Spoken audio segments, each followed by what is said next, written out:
June 25th, 2025. A date etched in the memory of a nation. 1 year since Kenya's Gen Z shattered the myth of youth apathy, a long-held belief that the younger generation was disengaged and indifferent to the political landscape, and took to the streets, not for politicians promising empty rhetoric, but for their own future, a future they felt was slipping away. They marched for a Kenya they believed in, a Kenya they deserved. They came armed with smartphones and conviction, the tools of a generation raised in the digital age, ready to amplify their voices and document their struggle, transforming city squares into seas of protest, a vibrant tapestry of faces, banners, and unwavering determination.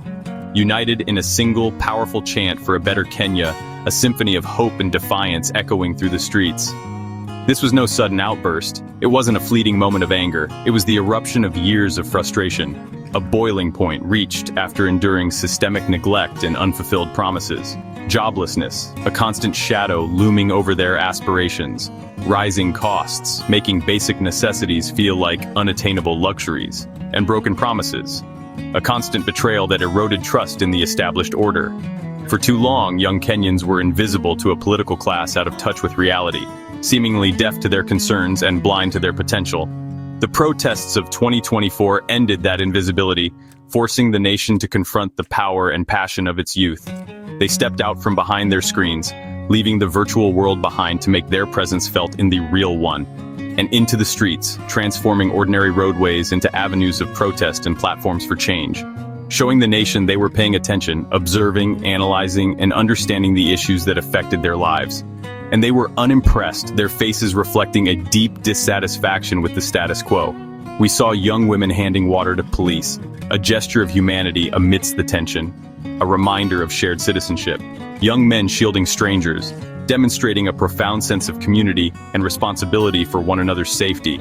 And a masterclass in grassroots organization, a testament to their ability to mobilize and coordinate effectively, all coordinated online, leveraging the power of social media to connect, inform, and inspire action. Leadership was redefined, shifting away from traditional hierarchies and embracing a more inclusive and participatory model. Not by age or title, but by action and courage. By those who dared to speak truth to power and stand up for what they believed in. 1 year later, pride and sorrow mingle, a complex mix of emotions as the nation reflects on the events of the past year. The government's brutal response left scars, both physical and emotional, a stark reminder of the cost of dissent. And families still mourn those lost, their absence a constant void, their memories fueling the ongoing fight for justice. Yet the spirit of 2024 endures, a flame that refuses to be extinguished, burning brightly in the hearts of a generation determined to shape its own destiny. In calls for accountability, demanding that those responsible for the violence be brought to justice. In quiet conversations, sharing stories, strategizing, and building a stronger foundation for the future. And in the belief that a different Kenya is possible, a Kenya where their voices are heard, their rights are respected, and their potential is unleashed. The youth's message is clear. They are awake, they are aware, and they are not going anywhere. They will not be silenced. Their voices will continue to rise, demanding change and challenging the status quo. And their vision for Kenya is here to stay, a vision of a more just, equitable, and prosperous nation for all. The Spark? The Finance Bill, 2024. A document that once decoded by Gen Z revealed new taxes on essentials like bread and mobile money. For a generation already struggling, these taxes felt like a direct attack on their future. The bill symbolized a government out of touch, asking the poor to pay more while leaders enjoyed privileges. The anger wasn't just about money, it was about leaders who didn't listen, and a system that felt rigged. The protests became a rejection of a broken, unaccountable political order. For Gen Z, the finance bill was proof the social contract had been broken, and they decided to fight for a new one. This was never just about a bill. It was about demanding a government that serves all, not just the elite. Behind the headlines were real people, students, artists, gig workers, who risked everything for change. We remember the protester who shared lunch with a police officer, believing in peace even as violence loomed. Young Kenyans organized legal aid, first aid, and safety tips, showing collective care in the face of state aggression. Despite peaceful intentions, they faced lethal force. On June 25, 2024, Over 20 lives were lost in a single day. Human rights groups report more than 60 killed during the protests, each a son, daughter, friend with dreams cut short. Their names became rallying cries for justice, fueling the movement's resolve. Families still seek answers and accountability, demanding justice for their loved ones. The fallen are not forgotten. Their legacy is a permanent reminder of the cost of dissent in Kenya. Their sacrifice demands a Kenya where no one dies for speaking truth to power. The fight for justice continues in their memory. The government's answer to Gen Z's demands was forced tear gas, water cannons, and live bullets. Nairobi's streets became battlegrounds with police unleashed on unarmed citizens. Human rights groups documented abductions, torture, and extrajudicial killings targeting protest leaders. The message, challenge us, and you'll be silenced. Masked officers shot at protesters, plainclothes police abducted activists, and fear spread. Even after the finance bill was withdrawn, threats and intimidation persisted.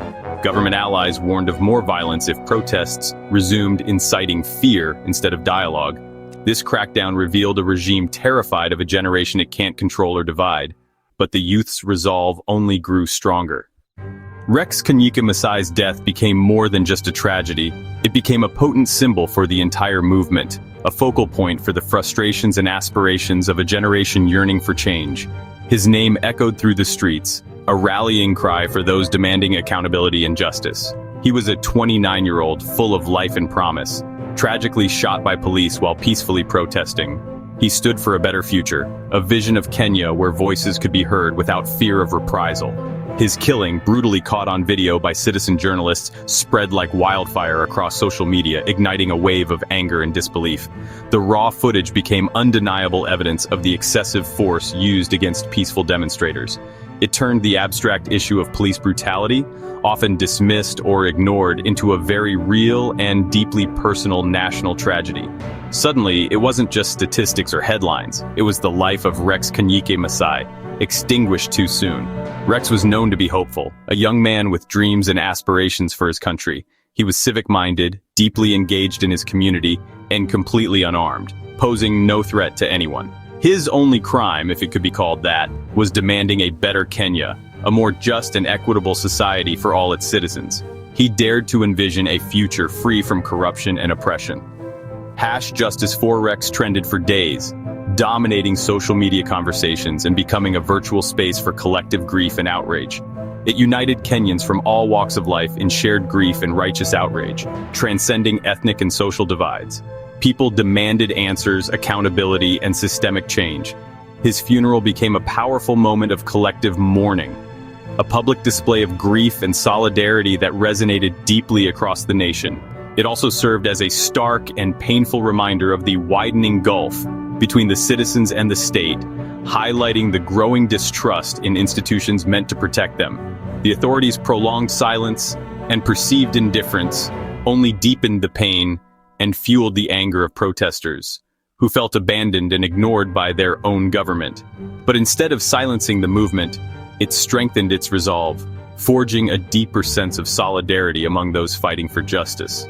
Rex's death tragically galvanized the protests, injecting new energy and momentum into the demonstrations. He became a martyr, a symbol of sacrifice, and a powerful rallying point for demands for comprehensive police reform and accountability. 1 year later, his name is still invoked at every gathering, at every protest, at every forum demanding change, a constant reminder. He serves as a stark reminder of the human cost of dissent, the potential consequences of speaking truth to power. He is far more than just a victim of police brutality. He is a potent symbol of a generation under siege, facing systemic challenges and injustices, yet remaining unbowed and determined to fight for a better future. His memory continues to fuel the ongoing fight for justice, police reform, and a more equitable society in Kenya. His legacy lives on in the hearts and minds of those who continue to demand change. Rex's story is now indelibly etched into the fabric of Kenya's history. A tragic yet powerful chapter in the nation's ongoing quest for freedom, justice, and a more perfect union. The crackdown didn't stop on the streets. It followed Kenyans online, as seen in the case of Albert Ojwang. Albert, a teacher and blogger, was arrested after criticizing the Deputy Inspector General of Police on social media. Hours later, he was dead in police custody. The official story was a lie. An autopsy revealed he was tortured to death. His murder sent shockwaves across the country, sparking new protests and demands for accountability. Albert's case shows that now, even a social media post can be a death sentence. The state's message: silence your dissent, online or offline, or pay the price. Calls for police reform and resignations have only grown louder. The fight for free speech in Kenya is now a matter of life and death. The Gen Z movement shattered Kenya's old political playbook of tribal division. For decades, politicians used ethnicity to divide and rule, but this uprising was different. Young people from every region rose together, not for tribe, but for a shared future. Their identity was Kenyan youth, united by economic hardship and hope. The finance bill was seen as an attack on all, not just one community. This shift to issue-based politics is revolutionary, threatening the old guard's grip on power. The youth built a nationwide coalition on shared grievances, not tribal loyalties. Their unity is Kenya's greatest strength, and a beacon of hope for the future. The challenge now: sustain this unity and make issue-based politics the new normal. The movement proved that when Kenyans stand together, they are unstoppable. The 2024 protests were Kenya's first true digital revolution. Social media wasn't just a tool, it was the engine of the movement.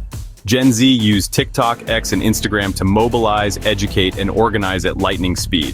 Viral videos broke down the finance bill, hashtags unified protesters, and live streams exposed police brutality in real time.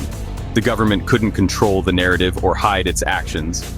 But digital activism came with risks: state surveillance, disinformation, and targeted arrests. The fight for Kenya's future now happens both on the streets and online. The movement showed the power and the dangers of digital tools in the struggle for justice. Digital security is now as vital as street protest. 1 year on, we find ourselves reflecting on the path we've traveled and the road that lies ahead. Kenya stands at a crossroads, a pivotal moment in its history. The decisions we make now will shape the destiny of generations to come. The events of 2024 exposed deep fractures within our society, revealing the fault lines of inequality and injustice that have long been simmering beneath the surface. But those same events also revealed the remarkable unity and resilience of the youth, their unwavering determination to build a better future for themselves and their country. The finance bill was withdrawn, a testament to the power of collective action and the strength of the people's voice. But the fight against corruption, economic hardship, and police brutality continues, an ongoing struggle for a more just and equitable society. The memory of those lost, like Rex Masai and Albert Ojwang, serves as a constant reminder of the sacrifices made in the pursuit of justice. It demands that we keep pushing for justice and comprehensive reform, ensuring that their deaths were not in vain. This movement was never just about a bill. It was about something far greater, something much more profound. It was about a vision for a new Kenya, a nation where every citizen has the opportunity to thrive and reach their full potential. A Kenya where government serves the people with integrity and transparency, acting as a true representative of their needs and aspirations. Not the other way around, where power is concentrated in the hands of a few and the voices of the many are ignored. Where tribe doesn't determine opportunity, where your background or ethnicity doesn't limit your potential, and the rule of law protects all, ensuring that everyone is treated fairly and equally under the eyes of justice. The power to shape this future is in our hands, in the hands of every Kenyan who believes in a better tomorrow. So, what do you want to see? Are you hopeful for the future, angry at the injustices of the past, or perhaps afraid of what lies ahead? What are your dreams for Kenya? What kind of society do you want to build for your children and grandchildren? This conversation can't be left to politicians alone. It's too important, too vital to the future of our nation. It must happen everywhere, every day, in our homes, in our communities, in every corner of the country. The journey Gen Z began is now our collective journey, a shared responsibility to build the Kenya we all deserve. Speak your truth, share your vision with the world, let your voice be heard. And let's build the Kenya we all deserve together, brick by brick, dream by dream.